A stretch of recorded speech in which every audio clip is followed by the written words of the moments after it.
Le bélier. Le bélier, c'est le premier signe de la roue astrologique. C'est le symbole de la naissance, de l'entrée dans la vie terrestre.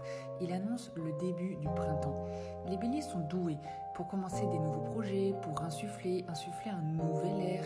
Souvent, on leur reproche même d'être trop dans l'impatience. C'est la première entrée dans un projet. Il est souvent considéré comme un leader ou comme un alpha. C'est un signe de feu et il est gouverné par Mars. Il est souvent associé à l'action, à la puissance, mais aussi à la colère ou à l'agressivité et à la guerre. C'est un signe masculin, donc on est plus dans l'action. Souvent, les béliers sont très pionniers, avant-gardistes, audacieux. C'est le premier signe, donc il se doit d'insuffler la vie, d'avancer. Il est fonceur, motivé et énergique. Il ne recule devant rien et quand il a un but en tête, il fait tout pour avancer.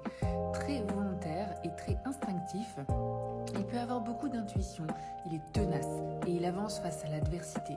Il se relève à chaque fois pour avancer et avancer.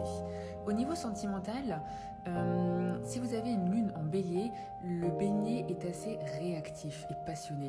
Quand il aime quelqu'un et en même temps, quand il n'aime pas, il n'aime pas. On est dans des amours passionnels et explosifs. Le bélier peut être aussi un peu égoïste, sensible et surtout parfois auto-centré. C'est-à-dire qu'il peut ne pas prendre en compte assez la vie des autres.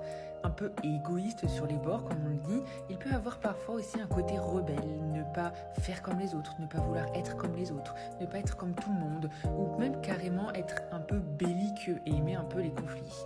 Il peut avoir peur de la stagnation, de l'immobilisme, ou être même impatient et excessif. Les béliers connus, on peut citer Céline Dion, Victoria Beckham ou Lady Gaga, mais aussi Serge Gainsbourg par exemple.